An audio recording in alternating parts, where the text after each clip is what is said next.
That can't be true. Is that math? What? My can here says 1 can equals half a bottle of wine. Is that true? A bottle of wine is 750 milliliters, so your can This is 375. Are you kidding me? No way. I don't believe that for a second. Let's get Arizona weights and measures out here to double check. It's just a regular can. This is a 12-ounce can. Yeah, well, 12 ounces must be 375 milliliters. Unbelievable. So you obviously have a wine. I do not have wine this week. Oh, what the fuck are you even doing? Well, I do have wine. I've been drinking wine all night so far, but I just put it back in the fridge because I've already talked about it. It's nothing new. It's not special. No. Not that. So what do you have that's special? Nothing. I'm just going to crush some Lone Stars that I got at the market. The National Beer of Texas. The Bodega. That is brewed by PBR now, probably not even in Texas anymore. It's not great, but it's nostalgic, much like this podcast. All right, so what kind of wine in a can do you got? I have Dark Horse Pinot Grigio because this is a comic book podcast. Right, so you got to get the Dark Horse, right. Mike Richardson apparently has wine as well. They were out of the IDW Rosé. That's funny for nobody. No. I thought it was funny. The Oni cab. We could do this all night. We could go boom. I'm already out of wines. Boom Merlot. Yep, this sucks already. Yeah, Boom Merlot. But so this can has got, it's textured. It doesn't feel like a regular aluminum can. There's a little bit of something I like. I bet you keep touching it. So there's some tactile goodness with this can. I think that's going to bump it up a star. All right. Where is Dark Horse Winery from? It says California on the can. The can also says, "Here's to dark horses everywhere." That's a Katy Perry song, right? Yeah, I don't know. Sing it for me. I don't know what it is. Yeah. I don't know. I don't know if a Katy Perry song is a Katy Perry song unless a man with a beard sings it to me. Our California Pinot Grigio offers notes of apple and hints of lemon, complemented by a subtle minerality and an elegant finish. Minerality means it tastes like dirt. Right. It's going to have floaties in it.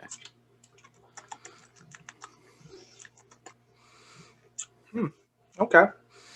Yeah. And once again, I'm just drinking a Lone Star, the National Beer of Texas, Fort Worth, Texas, but it's brewed by Pabst. So it kind of tastes exactly like a Pabst. Pabst. But again, it makes me think of road trips and West Texas and good times. I don't have a lot of experience with white wines, so this is exciting for me. I prefer them. So far, so good.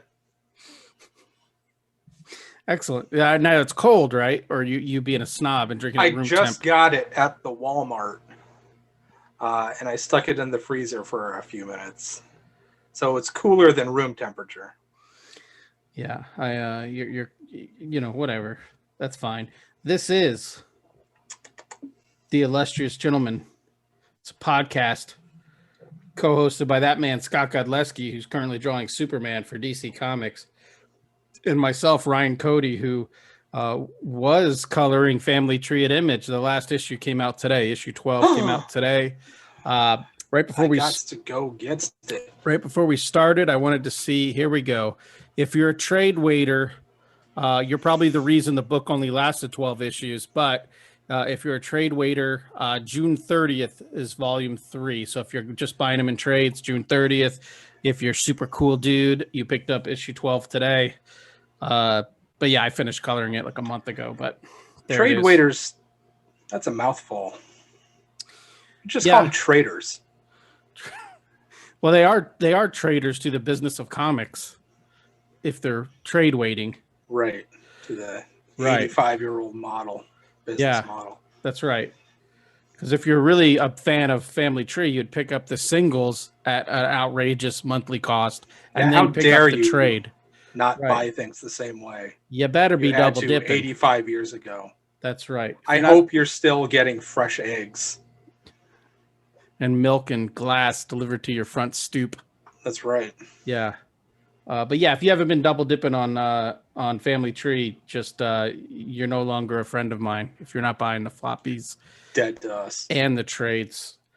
But anyways, yeah, last issue, I don't think it's because of the protracted way the last couple issues worked out. I didn't really ever get emotional about finishing the last issue.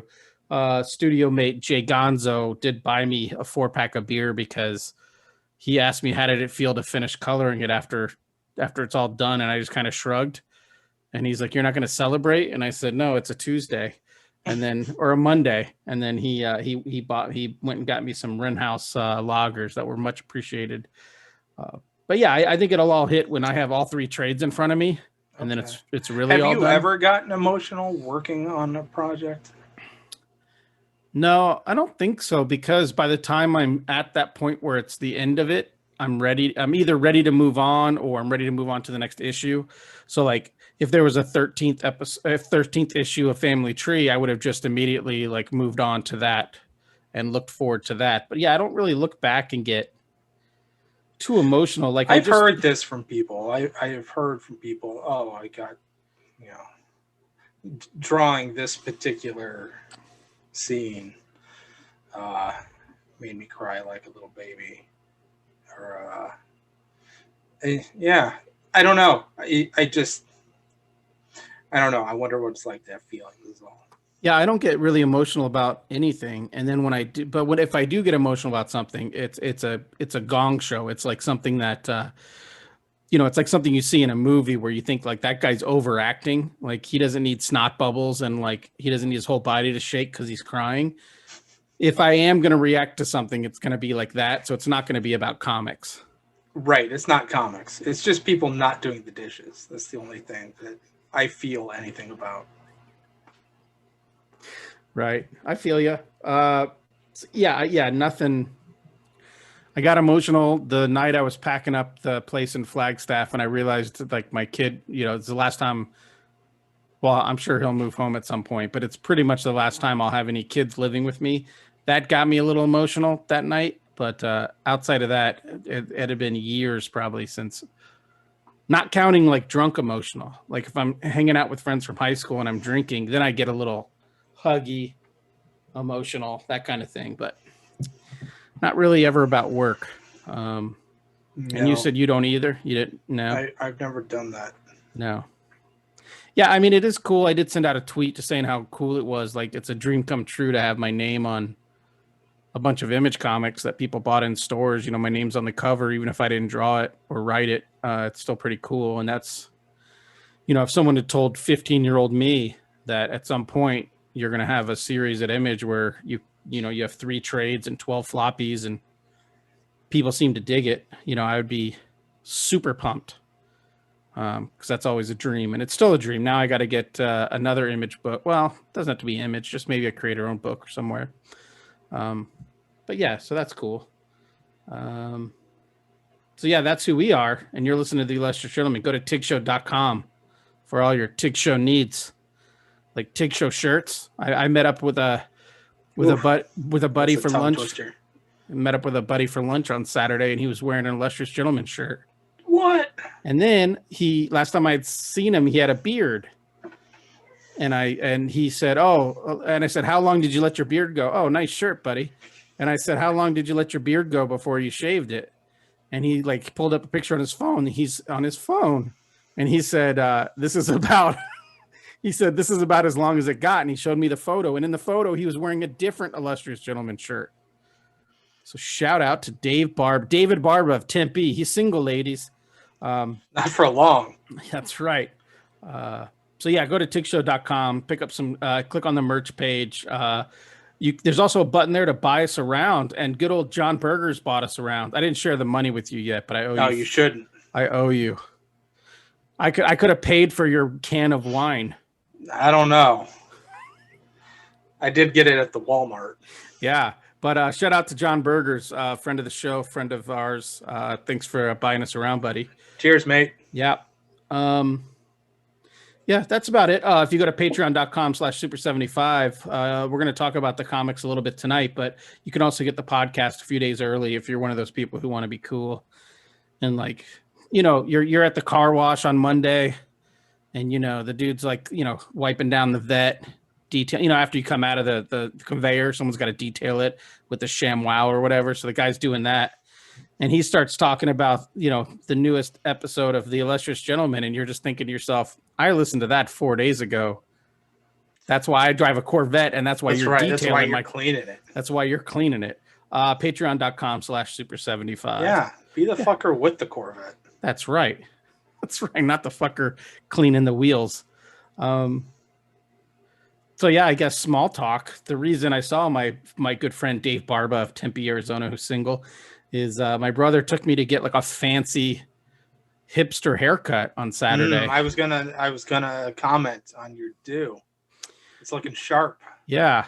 So we went to a place called Brigade Barbershop, and he treated me. So shout out to my brother.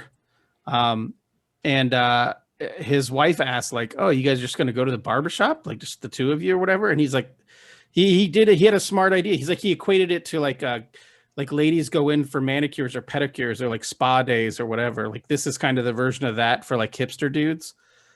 Everyone in there, like my barber had like neck tattoos and like a unironic mustache and like a trucker hat. Unironic mustache. Yeah, and they give you you can drink beer they give you free beer while you're there. And so I was drinking some Coors Banquets while I was there. And it comes out of like an old fridge. Beers. Comes out of like a fridge from like the 30s. I was a poor Sam Elliott. Yeah. Well, nobody can do Sam. No. Just and without his mustache, nobody wants to. He does look like a turtle. Yeah, but shout out to Brigade Barbershop. I actually enjoyed it. I could see myself like, I could spend the money once a month and just come in here and hang out and get a nice cleanup on the do. We'll see. They do anything to your face? They did. I was booked for a haircut and beard cleanup, but all they really did was like clean it up around the neck. But I mean, it's like straight razor. He's like, right. Are you comfortable with the straight razor on your neck? I said, sure, why not? Let's live a little. But he didn't like clean up the pockets here. You're like, fuck no. Yeah. I've seen that musical. Yeah, well, Hamilton scared the shit out of me. Yeah, deep down, I was like, only if you go horizontal, buddy. Yeah, that was a good Hamilton joke that I stepped right over. Yeah, it's good. It's fine. That's all right. You gonna go see Washington Heights this weekend? In the Heights? Yeah, I just make fun. I don't make fun of it, but the guy pronounces it Washington Heights. Oh, so every time it comes on, I walk around the house for like 20 minutes. No, I hate music. Yeah. I hate musicals. No, thank you. I'll pass. Yeah. Although the Demon Barber, Sweeney Todd, that was actually pretty decent. But I have not seen the show. I've only seen the movie. That's what I meant. The show. Yeah. I haven't seen it. Yeah. No, I'm sorry. The movie. The movie. I've seen the movie is what I meant. I've not seen the musical. Right. I've seen the movie musical version. Yes. Yes. Although one time I did go see, I've been to 2 musicals. Good for you. And one was Les Miserables. Wait. Oh my God. No, that's not one. What's the one that takes place in like Saigon or something? Not Les Miserables. The other one, there's like a helicopter in it. Boy, you got me. Yeah. It's good radio. It's a whole thing. There's like a stripper scene in it. That was pretty interesting. That was fun. It was the Watchmen musical. Yeah. And I also went to see The Lion King like in 1998, and it wasn't as good as the one with the strippers and the helicopter. Because the helicopter, I went to see it at Gamage at ASU. They actually had like a full-size helicopter that descended from the top of the stage. People got in it, and then it lifted back up. Wow. It was pretty impressive. Is that the one they did in Rushmore? Oh, maybe.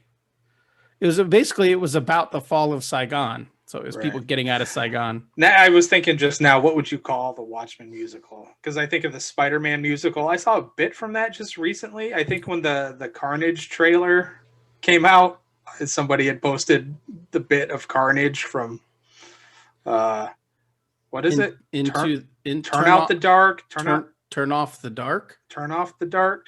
God damn it, that's a pretentious title. Something Okay. like that for Watchmen, though. It'd be like who watches the Watchmen, or and of course the reviewers would be like nobody. You could call it like a Big Blue Cock or There you go. yeah. Owl Man likes to I got bang. us matinee tickets for this show. Yeah, it would all just be Owl Man like lamenting the fact that he can never like Right. he waited too long to bone Silk Spectre. Like Right. he could have been boning her this whole time. Right, presented by Right. Viagra. Right. Yeah. Just like forhims.com. Yeah, the whole thing is like the thing that Owlman doesn't quite grasp is that she wouldn't have boned you until like she wasn't going to bone him till she was like 33. You know, 'cause she's going to spend her 20s boning way better people than Owlman. Oh, yeah. Yeah, she finally decided I'll let this guy stick it in me because we're both past our prime, you know. So, and he's obviously like he's good with his hands because he built all that stuff, you know. Like he's an earner, you know. He has a trade. Yeah. Yeah, he'll set him up somewhere nice in the All suburbs. right. Yeah. Now that I've offended every working woman on the planet, yeah. Where are we? I already talked about the haircut. Anything? Anything? It's fun. I didn't get a haircut. Oh, I enjoyed it. And at one point, like I was only like halfway through my first Coors banquet when I got called up by Neck Tattoo to cut my hair. Right. So I kind of had it under the sheet because you don't want you get your hair pubes into your beer. And so when I was done, did you have a magazine clipping with you to show him what you wanted? No, he said, "What do you want?" And I said, "Give me the Jonathan Brandis." And I said, "Show him your teen beat." Do this, right? Yeah, I want the Leo 1997 Leo, straight out of Family Ties. So that was fun. But then when I finished, that was way before 97, bro. Yeah, 94. Gilbert Grape era, Leo. So then when I was done, I went back to waiting on my brother, and he got his whole damn head shaved with a straight razor, like bald. Wow. So the guy, his barber, looked at me and he said, "This is going to take a while, man. Go ahead and grab another beer." And I'm like, you don't have to ask twice. Because in my head, you already had one in your hand. Yeah, well, he had seen me finish it. You know, you put an empty beer can down, it makes a noise that everyone understands. Yes, and just a man after my own heart. He's like, "Go ahead," because in my head, I was like, "Can I grab another one, or is it like a one beer per visit?" You know, like you don't want to be the greedy guy who's over there like double fisting while you're getting your haircut. They're Coors. Yeah, the best part is because the first round, my brother just grabbed him out of the fridge and handed him to me. The second round, I opened the fridge and there were a couple microbrews in there, but I just stuck with the Coors because I didn't want to get like shade from everybody in there for being like the one dude not drinking a Coors. Yeah, I don't do this often enough to know what the beer etiquette is in this situation. Right, like next time I should just walk in there with my own like. Triple IPA that I got down the road at a local brewery, or like a crowler. You know, I'll just go in there with a full like 32 ounce, 10% beer. You know, what do you call it? Brandy wine? Not brandy wine. What do they call the barley wine? Barley wine. Yeah, I'll go in there with a fucking 13% barley wine. Yeah, no, I'll bleed like a pig if he nicked me. Yeah, so I guess that's it. Unless you have, like, cool. Are you watching anything? Am I watching anything? Yeah, what's new in your world? It's been 6 days since we did this. No, there's not really anything on, right? Everything's kind of done. I started Hacks on HBO with Gene Smart and we're watching and that I don't know girl, what her name is. she's my least favorite part of Hacks, is the main female star. Well, I guess Jean Smart's probably the main star, but the young lady is my least favorite part of Hacks. And But it's fine. It's a little sweet. I like it. It's a little endearing. It's I don't know. It's compelling enough to keep watching. Yeah. Though I don't know that I'm. Well, yeah, I don't think anything of it. Yeah, but I don't have any opinion of it. Luckily, they're 23-minute episodes, so you're not gonna. Yeah. I think we already weeds. talked about Army of the Dead. Did we talk about that? Yeah, last week? We started that, and separately we have started that. I don't know. I put it on when I was folding laundry. I got 20 some minutes into it, maybe. Yeah. No, I think after we recorded last week when we were shooting our post shit, just chatting like we do. I think I had mentioned like, oh, we should do a live stream where we just watch it and we have some of the patrons on and it'll be fun. And then the next morning when I was sober, I was like, I do not want to do that. I have no interest in finishing it, but I have been consuming everything I can find about it. Like all of my favorite pop culture and movie podcasts have covered it. So I've listened to all of those. And if any of the YouTubers that I'm subscribed to cover it, I will watch that. And I find the whole thing fascinating. I have no interest in actually viewing it myself or giving it any time. Right. But I like the discussion around it. Yeah, like part of me is like, oh, I'm sure I'll enjoy it if I just watch. I'll enjoy it as like a dumb thing that I watch. But then again, like I can watch lots of dumb things. So what is worth my dumb thing time? Right. And I don't know if Army of the Dead's worth it. Yeah, like we have said before, I think by all accounts, he's a super nice dude. As a human being, I'm sure he's fine, and I actually root for him as a person. But as a filmmaker, I hate his fucking guts. It's to me, he seems to be getting worse now that he has clout. It's like when you talk about actors, you talk about range. He is a filmmaker with no range, and the intro or the credits of this movie,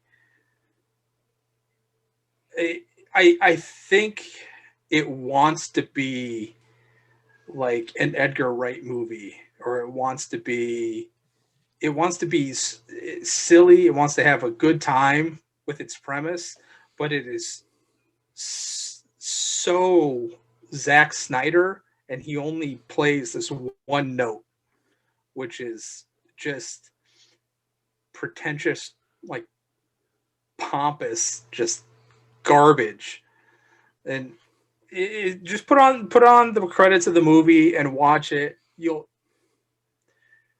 see what on paper, like it's interesting because when I watch stuff, I watch it and I see sort of like the screenplay, and you can see the page and what they were kind of, what somebody was intending when they're sitting down and writing it. Mm-hmm. But then it goes through like his head and comes out of him, and it's this.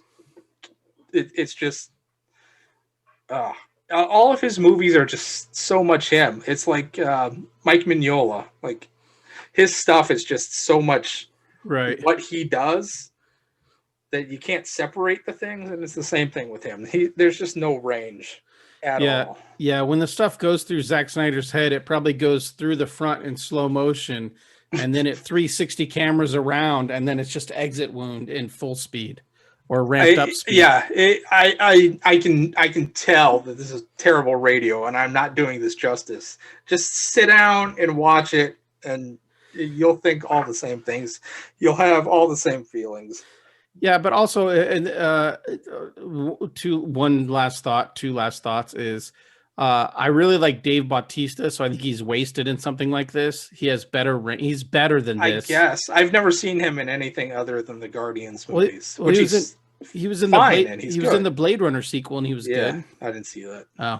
Oh, and then also, if you're going to just have 2 hours of mindless TV watching, I'll just rewatch like Beverly Hills Cop, or I'll rewatch The Golden Beverly Child. Hills Ninja. Yeah, that's right. That's right. Down and Out in Beverly Hills Ninja. But yeah, and then I still want to recommend, I think I've been talking about it a little bit, but it just wrapped up, is Mayor of Easttown on HBO. I really enjoyed it. I think it wrapped up strong. It's a different cop show than you're used to. Oh, how so? It's more focused on I don't like cop shows. So it's more focused on the characters. It's more of like a character drama with police procedural background to it. But procedural is not the word I want to use, because it's like one case or two cases. It's not like a case of the week kind of thing. So it's all about the characters, all about her family, all about the neighborhood. Does a good job of really hammering in like what their lives are like in this neighborhood. It does a great job of that. I don't know the term for it, but you really buy into the setting in every aspect of it. They do a great job of that. And in like episode 5, there's one of those, maybe it's episode 4 or 5. There's one of those moments that happens that you're just like, oh my God, like something happened about 10 minutes before the end of the episode. And my wife just had her hands covering her mouth for like the last 10 minutes of that episode and didn't say anything. And I was just like, it was like a holy shit out loud moment that happened. Yeah, it's good. But also, I mean, I'm partial to, to Kate. I'm partial to her. So, I'm going to give anything she does a shot. And I mean that genuinely, not in a creepy way. I don't have, yeah. Other than that, all I've watched is hockey playoffs and Suns playoff games. Hockey. Yeah, that's all I've watched. Yeah, I have watched 2 Suns playoff games out of their 5, and the 2 I watched, they won. Only because the 2 I watched were the only ones on broadcast television. So did you see because no one cares about this, but did you see last night's game when they just put a spanking on the Lakers? I didn't, because it was not on ABC. It was on cable.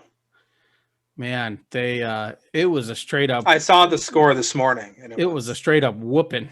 Yeah, it seemed like it probably would have been fun to watch. Yeah, I still don't know if after this run, if it's going to turn me into a basketball fan, but I'm going to watch the run for as long as it goes. But there's still so much I don't like about basketball that it's not really. Yeah, the way they so soccer players will get fouled very lightly and then make a meal out of it. Basketball players will create a foul on the other. They'll jump into somebody, and then the person they jumped into gets the foul. So they're going a step further than just overacting to a little bump. They're creating the contact and then acting like they were body slammed.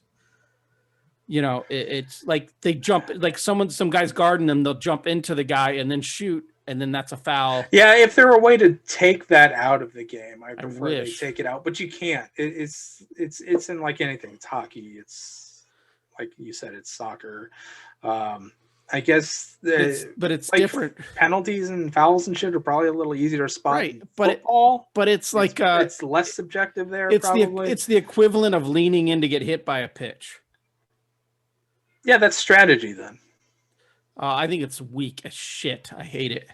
I don't enjoy it, but yeah, whatever. Hockey playoffs are fine. Some dude got straight up murdered tonight on the ice. It was the most violent hockey hit I've ever seen. What game is this? It was Montreal and the Winnipeg Jets, game 1. Yeah. Game 1, and Montreal's not supposed to be here, right? No, well, neither are the Jets. Both of them are the lower seeds. They're the 3 and 4 seeds in that division. But yeah, so Winnipeg, again, just stick with us, guys. We're going to talk comics here in a second. So Winnipeg was up by they're basically, a guy was doing a wraparound on an empty net goal. They were already going to win the game no matter what. And a Winnipeg player, Montreal was already up. They were going to win no matter what. So dude's going around for a wraparound goal, and a Winnipeg player just half the length of the ice just skated straight towards him and just flew right into this guy. And it must have knocked him 4 or 5 feet in the air, 4 or 5 feet backwards. The guy landed on his head and then didn't move for like 3 minutes. Jesus. He got stretchered off. He was able to move his hands and his feet, so that's good. But yeah, it was a vicious. I'm sure you can Google that. The Shifley Evans hit, but it's bad. But yeah, hockey's fun. Whatever. Let's move on. Tonight's topic was recommended by you, so I'm going to assume you have pages and pages of notes. We should have a cricket. Hank, the producer should. That's our producer's name, drop right? It in. Yeah, his name's Hank, I think. Yeah, I don't give a fuck what his name is. Drop it in, Hank.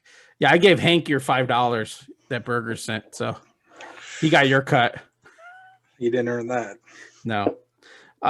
Yeah, so you mentioned let's talk about personal projects. Yeah, I want you. Don't put this all on me because I want you to. I want you to. I don't know. Like you're working on a personal project right now. Yes, it's something you've got in right. Yeah. So when I was wrapping up in the chamber. When I was wrapping up the Ronin and the Shisa, which some are in the mail and more will be in the mail tomorrow. So it's on its way to being fulfilled. Can't wait. Shout out for Media Mail. So when I was working on that, I realized like I kind of pigeonholed myself into a story that had to have an Okinawan angle kind of because it was part of the Kickstarter. And I realized I really enjoyed drawing these pages. But they all have like grayscale, they all have it all has Zipatone on it, right? So it's grayscale. And then I thought like, oh, it might be fun to do just a straight up Sin City style, black and white, no gray, just solid black and white.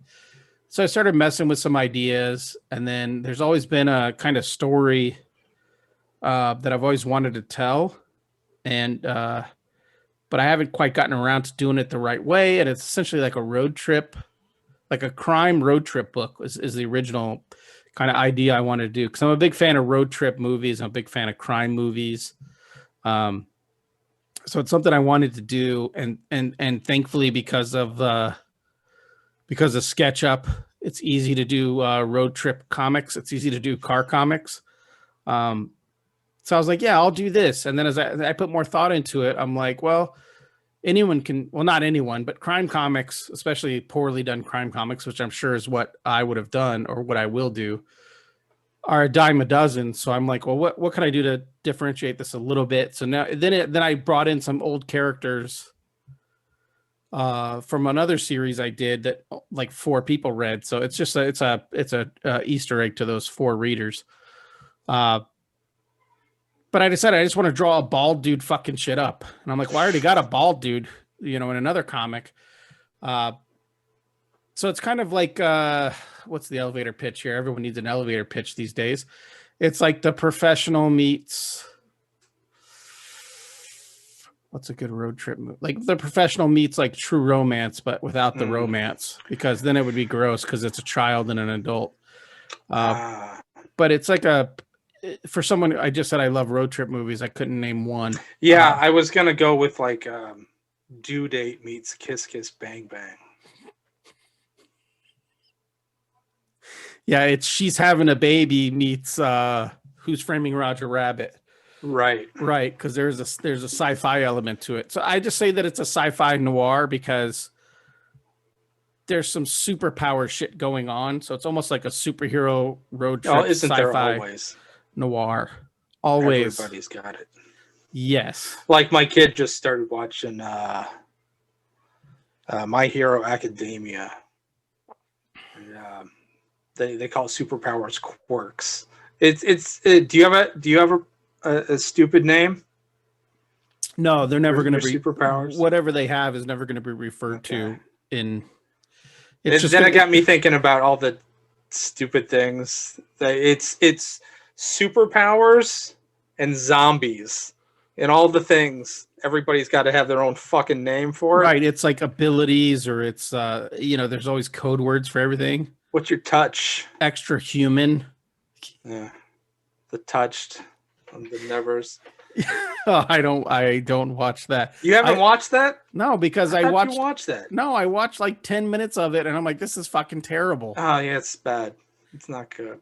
I wanted it to be. No, I'm torn on this. I want it to be good because it's a lady show, but also It's written by a creeper, and I don't want him to have any success. Right. But it's not their fault that it's written by a creeper. No, they just are trying to get paid and do good work. Sure. No, I'm not watching it. I found I watched 15 minutes of it and didn't find anything charming about it, and I was just like, yeah. Yeah, like, you know what's something in that vein that's a superpowers movie or quote unquote, X-Men meets whatever is Miss Peregrine's children or School for Peculiar Children. That is much better than Evers. He who shall not be named has been lapped by all of his creations at this point.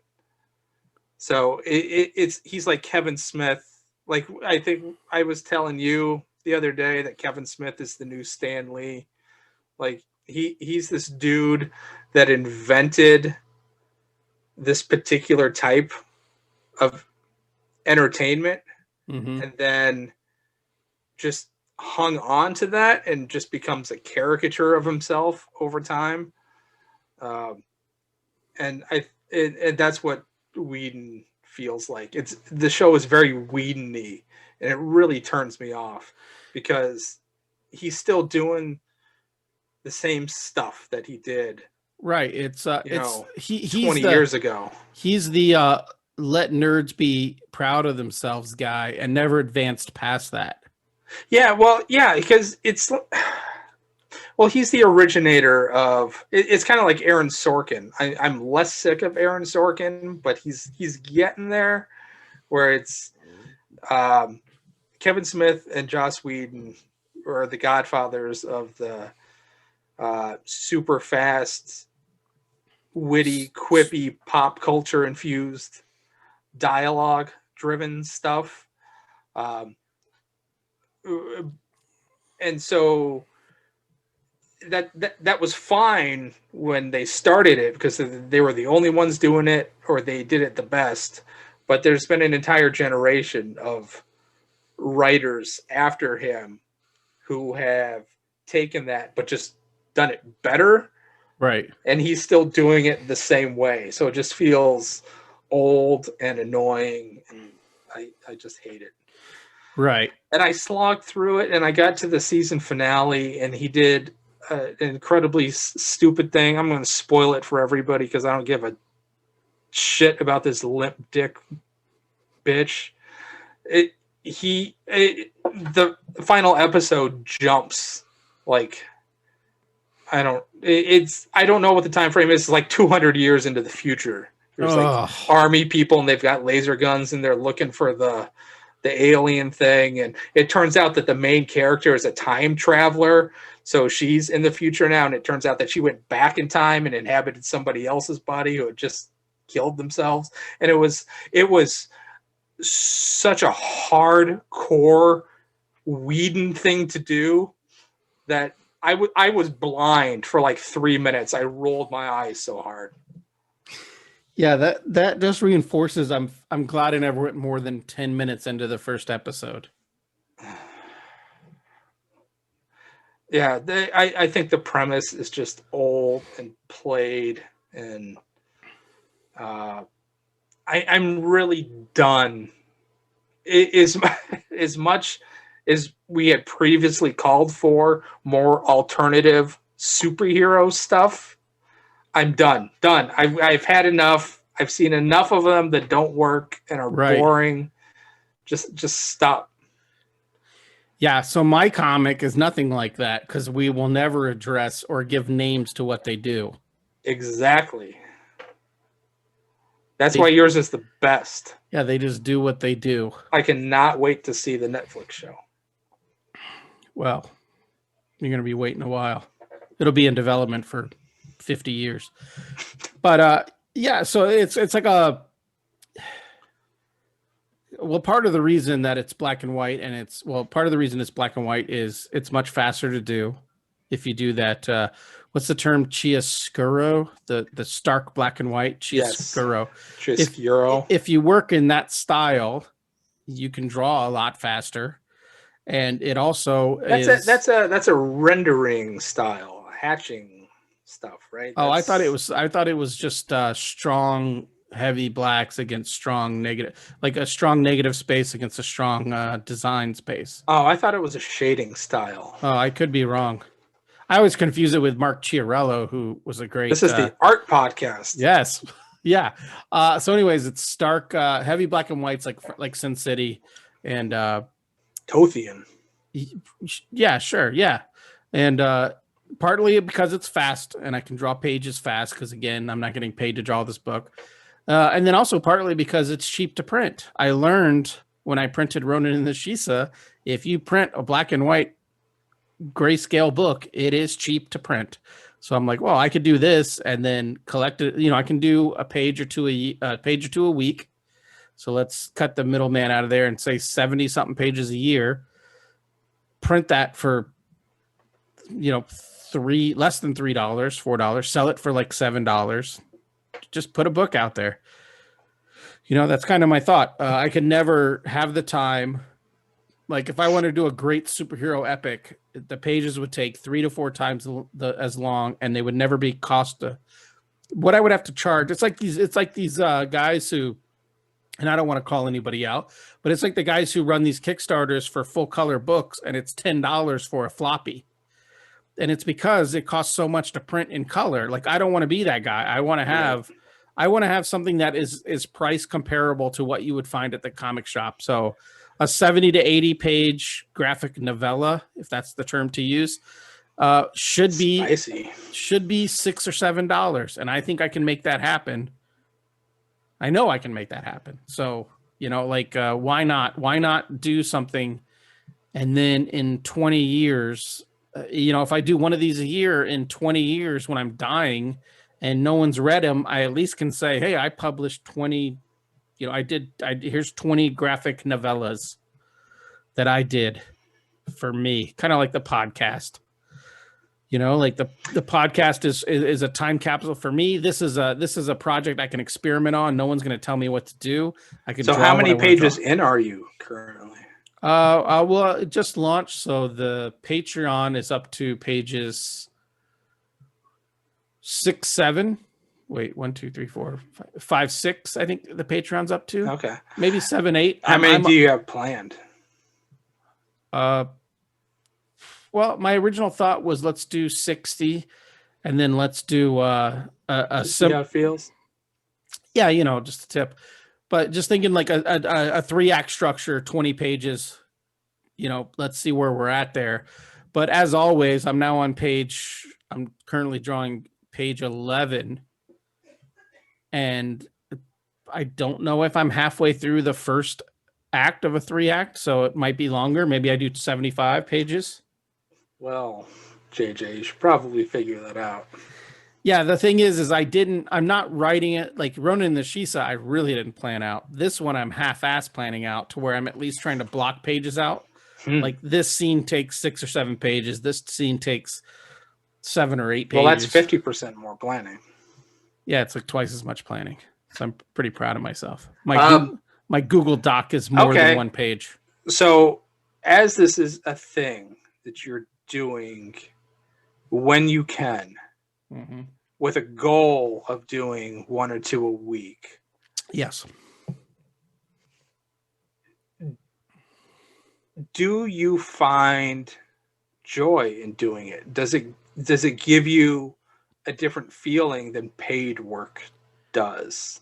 It does, because once again, I can draw whatever I want to draw, and I can, because so much of it is in heavy shadow, I can hide my weaknesses maybe more than I can hide them in paid work. Like a book that I'm drawing right now that's paid work. It's a military book, and the guy has like a big vest on with pockets and ammo and all this stuff. And then something happens. And so I wrote the writer, I'm like, we can lose the vest now at this point, right? And he's like, oh, I like the look of the vest, so let's keep the vest. And so I'm like, okay, you're the writer, you're the boss. I get that. But in my comic, if I draw a dude with like a hat on in 1 page, and I realize like, I don't want to keep drawing this hat, and the next page, that hat's gone. It gets knocked off his head or, whatever. So I like being able to make adjustments whenever I want to make them. And then, of course, you just justify it to yourself like, oh, it's the better storytelling decision. But really, it comes down to draw whatever I want to draw and then base the story around that. So, yeah, I'm digging it. I have a lot of fun with it. It's my first plan was use it as a warm up and a cool down. So the first half hour I'm at work every day and the last half hour I'm at work every day, work on these pages. Haven't quite gotten there because my OCD is if I'm going to work on this, I might as well just finish it. Like, well, let's just finish inking the page or let's just finish, doing this. Let's not stop at a half hour just because that's the mark. But I still want to try to get there. That's 5 hours a week to do 2 pages, which doesn't seem like much for people who see like guys like Francis Manipool or whatever are probably spending days on a page or whatever, but for what I'm doing, a lot of it is, the thing is, it's like, Nola talked about this. I read it once somewhere as he talked about like, in movies, you don't see these grandiose shots. I mean, I guess maybe like in Marvel movies you do, but if I was making this as a crime movie, there wouldn't be all these overhead shots. There wouldn't be all these bird's eye view shots. There wouldn't be all these varied shots. It'd be a lot of like close-up violence or close-up mood or everything is like mood framing. So I kind of approach it that way. Like there's not going to be a crowd scene in this comic. I'll let you guys know that right now. There's not going to be fucking horses. Yeah, there's not going to be a bird's eye view of a city somewhere. There's not going to be a worm's eye view of like 5 dudes surrounding somebody else. Like that's not going to happen. I understand that is what we're told to do, and that's great if you're doing like a Avengers book or something like that to have all those varied shots. But if you go back and you look at like a Stray Bullets or Sin City, which are my big influences on this, or maybe even like a Bone, it's very straightforward storytelling. A lot of what Mignola does in Those are all Hellboy. very different things. Yeah, but I think the shot selection in a lot of those is the same. You pull the camera further away, pull the camera closer in, but keep the camera more at eye level. Don't do weird angles just to do weird fucking angles. It's kind of a subject matter thing too. Right. Yeah. So yeah, like maybe I'll do, I've yet to fully introduce the adolescent character in my comic. So maybe the first time she meets our hero, quote unquote, maybe it will be an upshot on him from her point of view, because that's how it's done in storytelling, is that she's looking up to him because he's such a large figure or whatever. But right, I'm not going to go strength and dominance. Right. I'm not going out of my way to just like follow the rule of every page should have a full body shot, a medium body shot, and a close up. That's not something I'm considering when I'm laying out the pages. What I'm considering is what is the best way to just like advance the story to the next panel, because I'm not drawing shitty panels, but I'm drawing everything is to tell the story. This is all about storytelling to me, not necessarily like I'm not writing paragraphs for myself describing the environment and all that shit, because that to me that's not important. And my favorite movies are like storytelling movies, not big epic, grandiose movies. Reservoir Dogs has like 2 settings. I'm not saying I'm Tarantino, but I'm not saying I'm not. Not saying I'm not. I'm not into feet though. Things are gross. They walk on the ground all day. I don't know. Maybe if you were, you'd get $1 million advance to maybe write a comic. Yeah. Your feet walk on the thing that animals poop and pee on. Yeah, I hate feet. Yeah. I hate them. My kids put their feet on me. I get really upset. Yeah, because those little kids, they're not cleaning those properly. Yeah. In between horsing around or something, and inevitably somebody sticks a foot in my face. I'm like, That's it. We're done. Yeah, and if you're like me, I mean, when I was in high school, well, let's just say now, when I'm me, I'm not the best at like cutting my toenails. I think I've told the story on this podcast where I cut a girl's eye in a swimming pool with my toenail, and she still has a scar. I saw her like 6 years later, and she has a scar above her eyebrow. Her kid just graduated high school, so shout out to funny. her. Yeah. Yeah, feet are gross. But yeah, I'm approaching it as, I know I'm rambling. I'm approaching it as No, I like it. I'm approaching it as tell the story. What's the best way to tell the story? And this is the best way for me to tell the story because I'm not Brian Hitch and I'm not Jim Lee and I'm not, Ryan Otley or something like that. I'm not going to be drawing a million people taking, like, this is a good, this for me, this was a good idea because there's two main characters. There's, nameless, choose your Rob Liefeld bad guy chasing them. And it's just that, something pops up, strife, something pops up, GW Bridge, and you just fuck them up, Technically, GW Bridge is a good guy. We all know. Do you have anybody that shoots their fists at anybody? No, but let's not rule it out. That's another great thing about doing your own book. Because like I said, originally this was just going to be a crime book because I just wanted to draw like shadows coming through blinds on someone's face. Like just what is the stuff I like to draw? Like just heavy shadow or whatever. But then I'm like, yeah, I like that, but I'm not Frank Miller. I can't do Sin City. So what I can do is have something in that vein, but yeah, some dude is still going to be able to be bulletproof and, someone else is still going to be able to like, toss a car 200 feet in the air. Yeah, that's a good sort of thing to touch on here then. When doing your own stuff,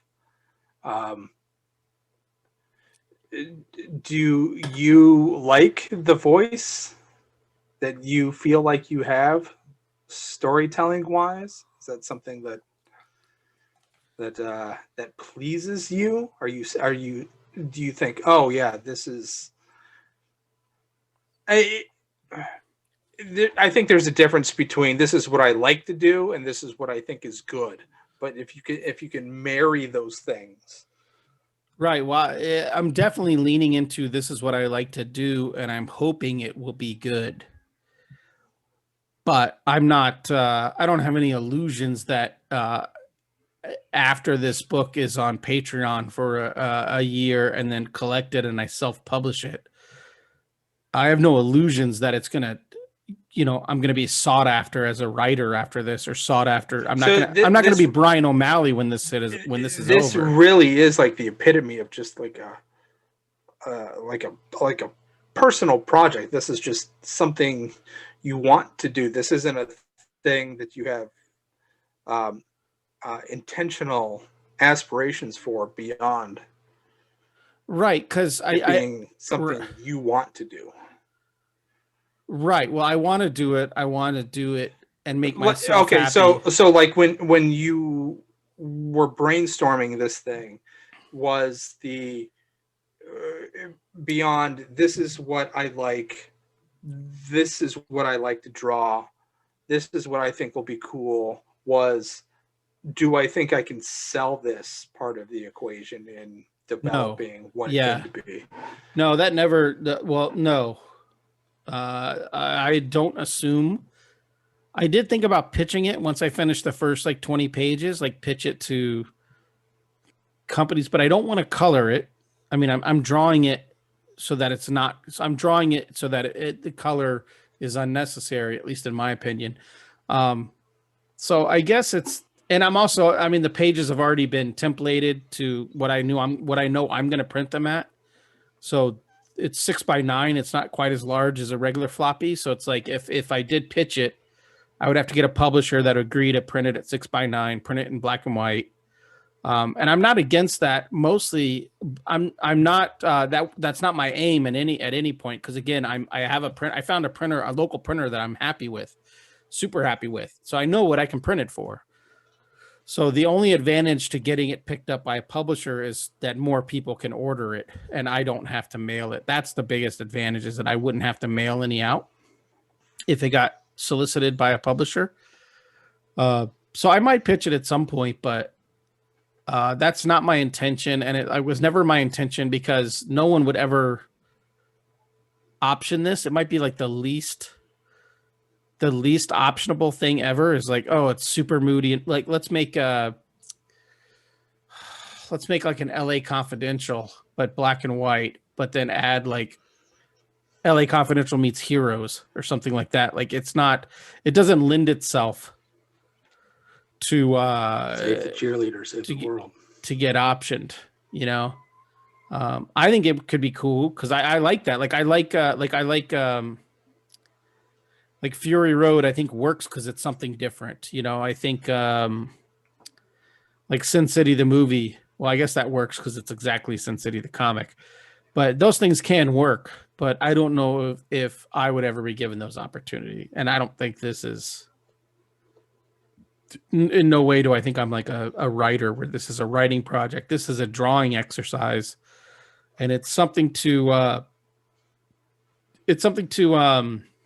you know, when you're frustrated on a page, like a paid page, work for hire page, or if I'm frustrated because I don't have work, or if I'm frustrated because I'm waiting to hear back from somebody on some color notes or waiting to hear back on something like that, I can just pull this up and it's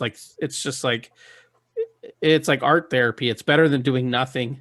You know, I'm still working, I'm still getting shit done, and I'm still holding like what I didn't do with this is all a reaction to how badly I approached the Ronin and the Shisa. I wasn't working on that when I didn't have other paying work. I was depressed, I was bummed, I was stressed. And this is like, oh, so this is kind of like I want to show myself that I can do it. I didn't do it on the first book, the Kickstarter book. I dropped the ball on that in so many different places. So this is kind of me proving to myself like, oh no, you can do this. So if you do have to take a job somewhere, like if I did have to take a retail job because paying work dries up, I want to be able to prove myself like I'm not just in comics because it's the only thing I can make a living at. There is something about it that I enjoy doing. And I do get a lot of enjoyment out of drawing these pages. But that's just because I haven't gotten myself into a corner yet. Wait until that happens. Then I'm going to be pissed. I hope that doesn't happen because this really seems like something that's almost like your reward for doing other things that you don't want to do. Yeah, and I think that's I think it's beautiful. Oh, thanks, man. And this is something I could see myself like not on this book, but maybe finding something in this book that I like that could be a crime, could be something more accessible. No superpowers, just a black and white crime book or something like that. That I could do maybe 2 or 3 volumes of, you know, one a year.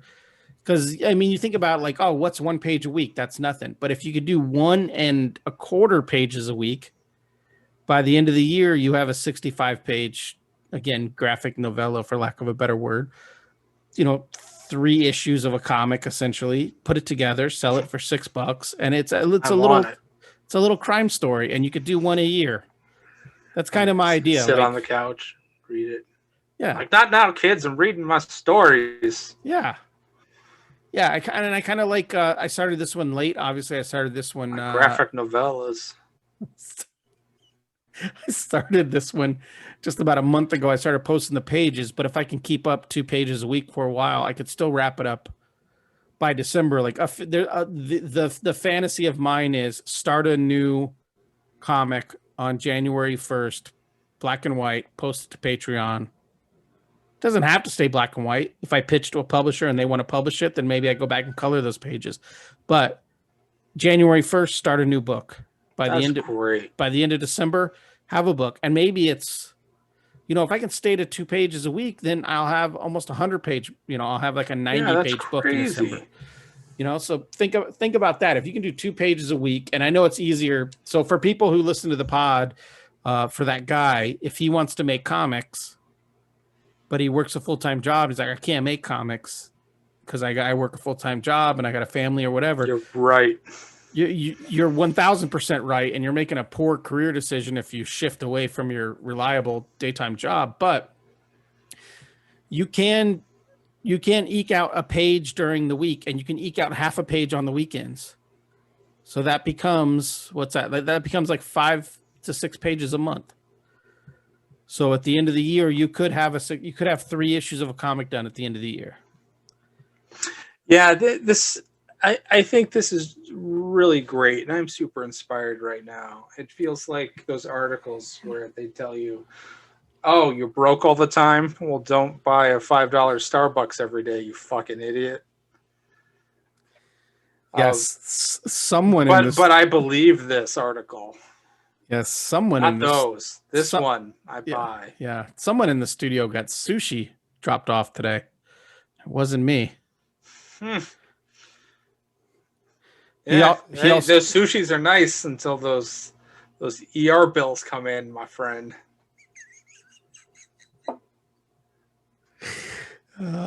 love you, Jay. Get better soon. Mwah. I'll see him tomorrow. Yeah, like yeah, I don't really. I really am kind of approaching this as doing it for myself because again, the Ronin and the Shisa was supposed to be for myself, and then it became for the Kickstarter backers. Because I mean, these people they sent me to they're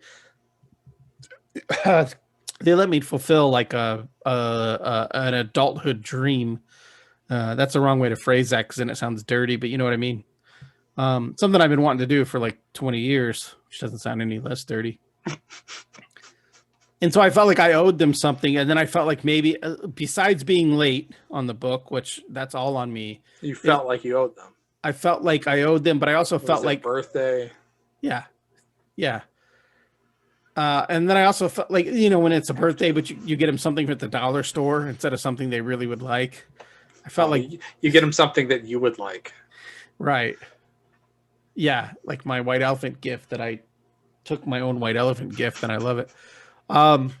Yeah. So I felt like I'm disappointing them. The story probably didn't live up to my expectations. I don't know if they had any expectations. So I kind of was left being like, you know, I dropped the ball on this. I probably didn't do as well as I could have done on it. I definitely didn't handle it as well as I could have handled it. So let me do something that's just for myself and then see, am I incapable of doing it? So this is almost an experiment. Can I do a project just for myself that ends up being enjoyable to me and then maybe to other people? I don't know. So there's no expectations on this, but I'm determined not to give up on it either. Like I want to see it out. Is this a Patreon project because it's just it's content for Patreon, or is it's something sort of to keep you sort of honest and on the ball? Yeah, well, the first thought is maybe it'll bring in more patrons, right? If it's something they can only see. That hasn't exactly worked yet, but I also haven't put any pages up for free yet. So maybe if I put out the first the first half issue, you gotta put it out so people could see it, then maybe that'll encourage more people to be like, oh, I want to jump on this. But yeah, it mostly came from, if I'm doing it mostly for myself, then why not just put it on Patreon? Why just put it up on the internet to just be, so if I'm only going to do 2 pages a week, if I'm a reader and let's say Corey Walker's doing an online comic and it's 2 pages a week, I'm going to wait like 2 months and read, 60, most of the first issue. I'm not going to be following it every, 2 pages every Monday. 'Cause 2 pages is like it's nothing. It's 2 pages. It's not enough. Right. So part of it, it's like, it's just going to get lost and no one's going to give a shit if I'm putting 2 pages up every Monday on my social media. I'll get people liking it and I'll get people being like, that's cool or whatever. But it's better to use, not as a reward, I guess as a reward. It's better to use as like as bonus content for the Patreon. Yeah. Why not? It's just something else for the Patreon backers. And again, it's not about that there might only be like, less than 10 people reading it. That's not the point. And also, like art created in a vacuum. I don't know. It's like a tree falling in the woods, and no one's around. Right. Yeah, and then like I think if I posted it publicly every page, and then let's say like, I don't know, it doesn't do anything though. But let's say one of my favorite creators liked page 13 and 14. then I would be like, oh, what did I do different? Like, what is it they liked? Like, why did they click the like button on these 2 pages and not the previous 12 Sure, pages? chances are it's just an algorithm thing, Right. but But it's going to get into your it head. gets in my head. And it's like, so I really want to keep this like, tell the road trip movie you want to tell for $0 budget, which is basically, like it's essentially telling a road trip crime movie that I feel like I want to tell. I don't believe in this. I don't want to say I don't believe in it because then I just sound like a downer, but it's not a story I feel like I need to tell. Like, and I don't feel like I'm the only person that could tell a story like this. I think there's people who could do it way better. Like, I don't agree with that thing is like, oh, only you can tell this story, so you have to tell it. No, it's mostly a drawing experience. People, when I draw the way I want to draw and it's heavy shadowed and heavy leans one way, people like that. And then when I get hired for work, it's always like, oh, 8 people in the panel, they're all outside, they're eating Big Macs, and it's, cars are driving back behind them, and there's like, focus on a handbag on this lady, and I'm like, well, you liked what I drew because it was not this. So it's like, so there's no handcuffs on me. I can draw. If 1 week is like I got so much work this week and I can't miss these deadlines, then I'll do 2 pages. That's a fight scene that's 90% silhouette because I can do that. Because no one's telling me what to do. And then when it's all said and done, people can be like, I hated those 2 pages. They didn't make any sense. That's fine. I'm down with that. But I think with I am really rambling. It's the Lone Star in me. Things are bigger in Texas. I think what it is we've gotten away from the kind of comics. To go to Texas. It's the way when I was a kid, you would always see comics that were like, sometimes you could tell they were drawn to hit a deadline or they did something different.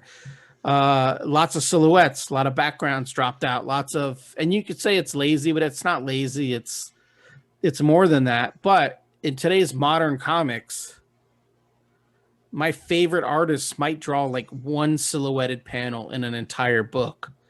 Whereas I feel like when I was a kid reading comics, almost every page had silhouette panels. And I love that. Like, it never took me out of the story. Even when I was like 12, like, it always makes sense. It's great. I always tell you, throw more fucking silhouettes in. You're great at it. I did a double page spread yesterday, and 1, 2, 3, 4, 5, 6 of the 8 panels had silhouettes. Yeah. And I'm sure it reads wonderfully. Your editor won't say a word. Speaking of, speaking of, we should give a shout out because the news went public last week. I got to pour one out.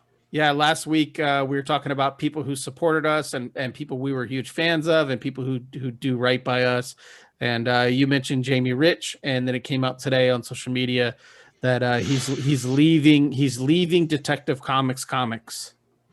Yeah, I've known for a little while, and it hurt my heart when he told me. But today I found out that I guess today was his last official day, as per Tom King. I don't know if this is a thing. Is there a Bleeding Cool article? Maybe. I haven't researched this. I don't know. I saw it on Tom's social media, and if Tom's tweeting it out, then it has to be okay to. It must be true. Must be okay to talk about. But yeah,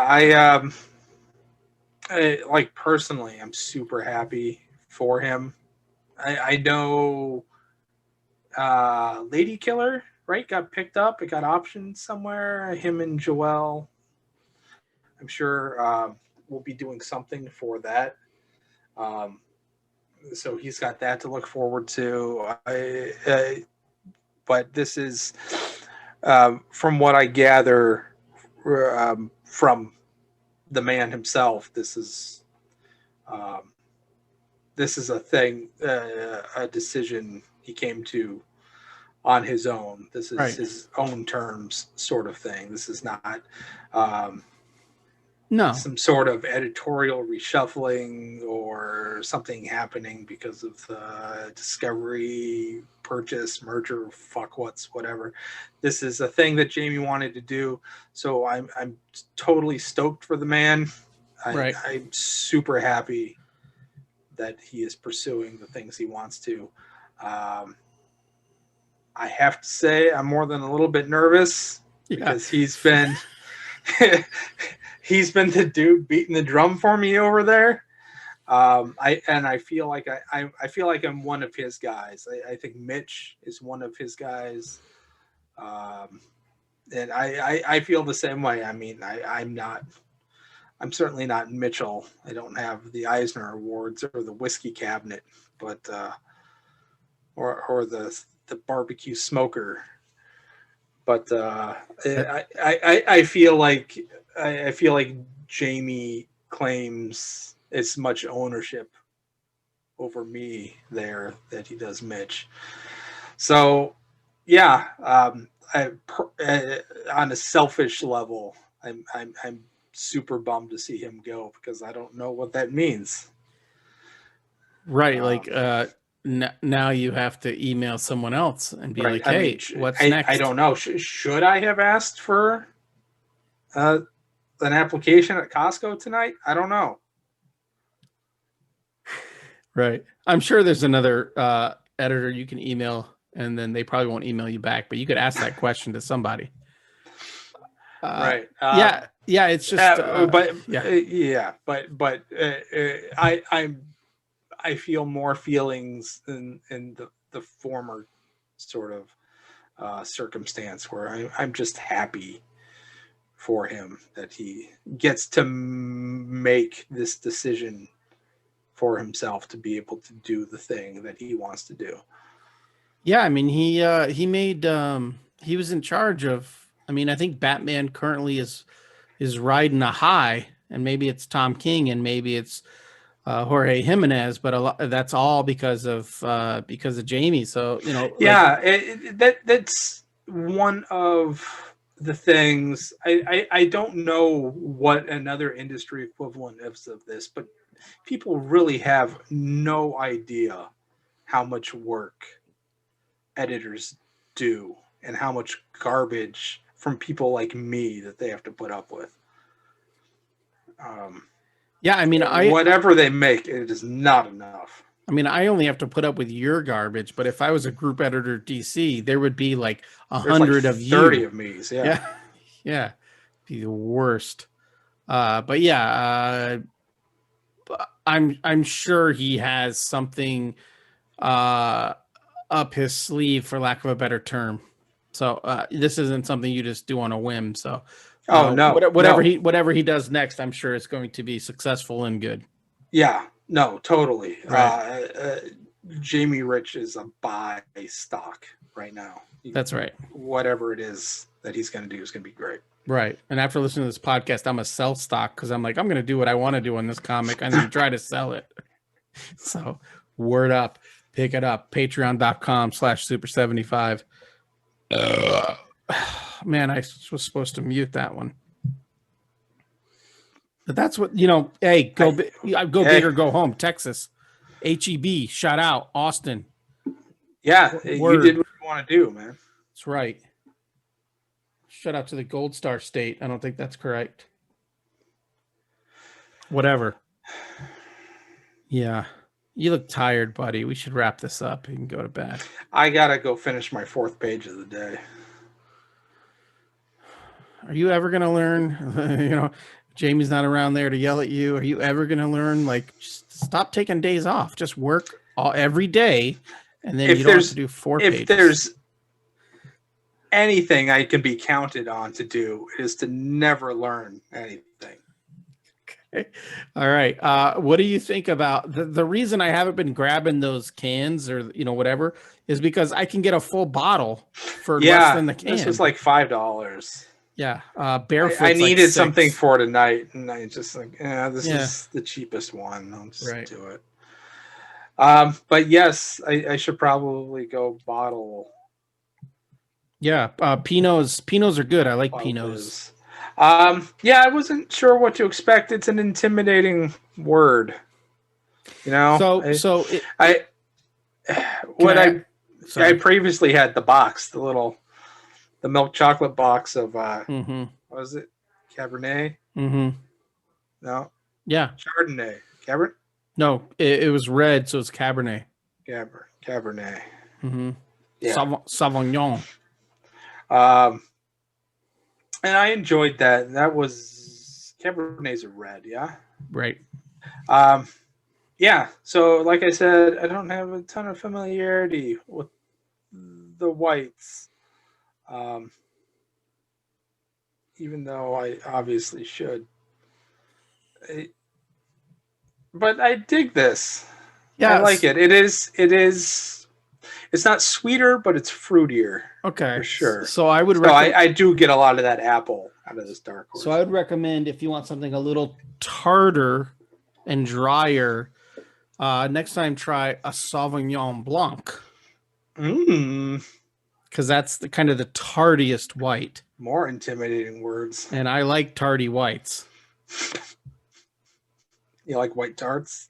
Yeah, yeah, they don't leave streaks. But I mean, I'm sure that's good because cheap Pinot is good. So I twice as much Pinot. I'm sure is good. Yeah, yeah, I would do that. This is nice. Thumbs up. I'm feeling all right. Yeah, yeah. Lone Star again.